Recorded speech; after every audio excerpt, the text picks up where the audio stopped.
Hi, this is Jen Lapsch, your Computer Services Technician for Hamilton Central School. On November 17th, I gave a Board of Education presentation regarding the state of technology here at Hamilton. Unfortunately, during that, there were some audio difficulties with our camera. So a few moments of my presentation were not recorded. So, beginning on August 1st was my first day here at HCS. I did 10 days of work in August. Just coming in and making some main observations. The things that stood out the most to me were that the inventory was not necessarily completed. A lot of the district hardware was not inventoried. Our server racks are spread out all over the building, not necessarily placed in the best secure or climate controlled places. And there also appeared to be a lack of order of processes for a department as a whole, meaning when looking at functional technology departments across the state in other schools and in businesses, there tend to be processes and procedures that are codified and communicated with stakeholders, and I have not been able to find any of those. So to continue with those 10 summer days of my first 30 days here in the district, what I did was primarily listen, learn, and get to know people, help getting the classrooms ready. Imaged the classrooms. Our team did the image classroom computers one at a time. We also collected and inventoried all the student Chromebooks and iPads, which at that time was roughly about 325 devices. We then reviewed surveys and reports that were collected last year by MORIC, which is the Regional Information Center, and by the technology subcommittees here at Hamilton. After that, we did a nice walkthrough with a telecommunications company to see where we stand with our telecommunications line, and they are a vendor that was recommended by the MORIC. And then my preliminary overall assessment was just, anecdotal at best, but what do we have and what do we need? Just going through the office and the storage room and seeing what's here, what's functional, and what do we need if we've got broken items. So then to continue with those 30 days, it was in September now, I continued to assess and ready student devices for initiatives such as the one-to-one Chromebook in the middle school and high school and one-to-one iPads at the elementary level. Worked with the MORIC to start to roll out the Radius authentication. We had a bunch of new printers delivered during this time, so we had to go through and troubleshoot each printer to make sure that they were working on our network. More of those 30 days consisted of prioritizing and addressing the help desk requests that are in a spreadsheet. At that point, there were roughly 300. There are now over 500 requests. Lots of account creation and overall platform management, and a lot of cleanup in the current users that are in there, meaning there are duplicates, there are more users than there are people at Hamilton.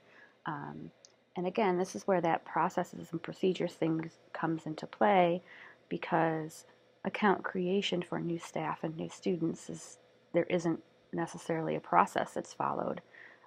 So everything is done manually and there's margin for error. So just trying to clean up that whole process has been a priority.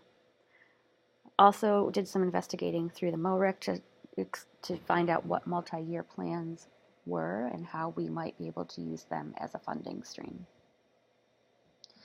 So in those 30 days, just some major observations that I had as far as opportunities for growth in the district, in our department. Our infrastructure, which means all of our hardware, our switching, our core, our fiber, how the data gets in and out. Physical security is another opportunity for growth, and with Smart Schools Bond Act, there is some potential for that to be an item that we address. Inventory, as I mentioned before, was done very spottily, and so we've been really focusing on making sure we have an accurate inventory at this point. Systems and networks. Again, this kind of goes back to those users and the creation of users when they're new students or new staff coming into district, or when they're leaving, making sure that all of our systems and networks are compliant with the rules that govern information, and that we don't have people who are no longer with the district in our systems and network. The other opportunity for growth, as I mentioned earlier, is to really start developing some processes, protocols, and procedures with regard to how things are done in the technology department. So let's just go over a little bit about our infrastructure at this point. To highlight basic, we have a core switch, which end of life was 2012, meaning it technically died in 2012. It's still working, but if it were to go, then we're in a bad situation.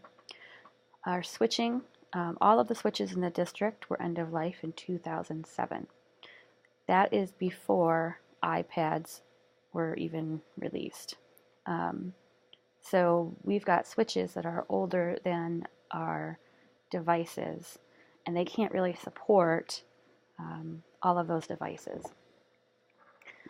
In our infrastructure, we also need to make sure that when we do upgrade our switches and core switch, that we have power over Ethernet available, so that if we do upgrade our phone system or cameras, that we have that available to us. Fiber, which is our fiber optic lines, is not necessarily being utilized. It appears that there's been a project that was started, but it was incomplete, and for example, things weren't plugged into switches, so they're just run to closets and not necessarily being used. That fiber project was done a few years ago, and that fiber is approaching its end of life. So within the next 3 years, we may have to think about updating and pulling new fiber cable. And as far as uninterruptible power supplies, currently the only one that we have available in the district is in our MDF closet, which is where our core switch is. However, none of the other closets have that. This is important because if the power ever goes out, then we are at risk of losing data.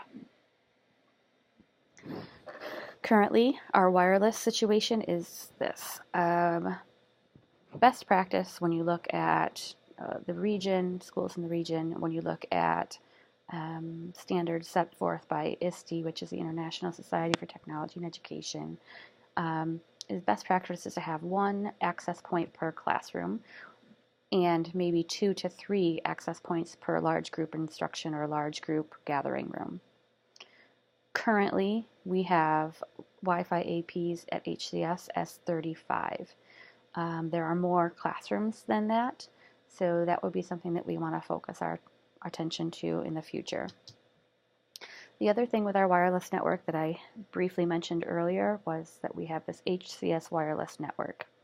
This is basically a network that everybody who walks into the building can access with a password or a pre-shared key. This is the equivalent of giving people, when we talk about security, this is the equivalent of giving people a key to the building, letting them come into the building with that key, and then wander around the building without us knowing where they're going. So it's recommended by the MORIC that we disable this as soon as possible, which is where the Radius Authentication Project came in to play, which means now if you come into the building, you will use your Hamilton username and password to access our Wi-Fi network. That is currently in progress. It's not completed yet, but should be hopefully very soon. The other thing that we don't have here at HCS with regard to wireless is we don't have any outside. So if, for example, somebody is out practicing during a soccer practice and they get a concussion, there's no Wi-Fi connection to send an email or a quick message over iMessage or something to make sure that people know that there's a problem.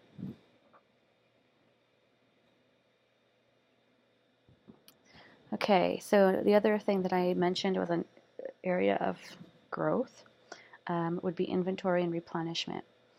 I completed an inventory of teacher devices in 2016.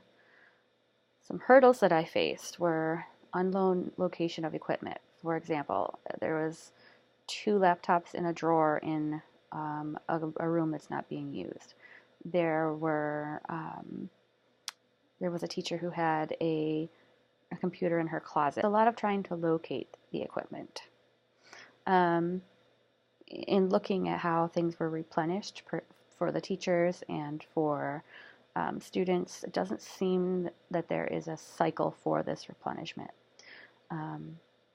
And that is evidenced by the fact that the range of the age of staff computers is between 1 and 10 years old, as well as the distribution of devices to staff is not uniform. So, for example, there are some staff who have a desktop computer, a laptop computer, and an iPad. We have others who have just a desktop computer and no other devices. And sometimes in those cases, the person that just has the desktop computer has one of the oldest computers in the district. So not only is the distribution of devices non-uniform, but the age of devices and who has what is not uniform. So with our systems and network, the areas of improvement, users, as I mentioned before, incoming and outgoing, currently it's manual and it's inefficient to enter them into our systems, and there's no procedure in place. At this point, what happens is, for example, a new student comes in, an email goes around, and that's it. I'd like to see something a little bit more codified in place where you fill out a form that goes on in a record or in a file so you have record of all of your users. The other thing is Active Directory. Active Directory is kind of like the network that manages users in our system. Currently it's being underutilized and it needs some management.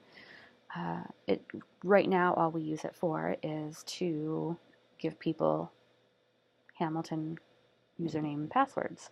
But there are other things that the tool can do that would help us run a more efficient department. The other thing is, as I mentioned before, there are many more users in the systems than in the HCS physical building. So, for example, Google has over 900 Google accounts in it, and we have fewer than 900 people here at Hamilton. So to grow, what we would need to do is to really go in and start weeding out the people that are gone and making sure that those are accurate lists. Our security system is currently quite aged and has to have been rebuilt once and will need to be rebuilt again. And it's analog, it's not digital. So we are facing probably having to update that. Door security, while we have a great time during the day, we have somebody sitting at the door, letting people in, signing them in. Once school is over, our security is a little bit different. I also had a company come in called Day Automation. They wrote up a report suggesting some changes that we make to our security here. So processes and procedures. Here's a few that I'd like to be able to put into place this year. Personnel, student, users, intake, outtake. Issue reporting. Instead of just emailing me when there's a problem with a computer or a printer, there should be some kind of process using a help desk system. So we've been working on getting that set up. Again, inventory and replenishment is an important procedure that we need to have in place. Software and app requests. There currently isn't any procedure for that, and that needs to be in place as well. And then further on down the road, when teachers would like for some embedded PD, for example, coming into a planning period and helping a teacher learn a new ed tech tool, I'd like to see a procedure or a process in place for how that is requested. So just to kind of go over a little bit about smart schools and just to keep everybody informed. We do have an allocation for Smart Schools Bond. Part of getting that started is convening tech committees. So at this point, the technology department has convened our 2 subcommittees, elementary and secondary level, and we've also convened our community technology committee. The 2 subcommittees within the district did a SWOT analysis to take a look at the strengths, weaknesses, opportunities, and threats for the technology at Hamilton. And then the Community Technology Committee took a look at some reports that were prepared as far as assessments go with our infrastructure, and took a look at how we could improve. And we're very fortunate in that we have many people who are in the technology business and perhaps even the educational technology business in our community who have joined that committee. So that is a brief overview of what was discussed on November 17th. If you have any questions, please feel free to email me. Thank you.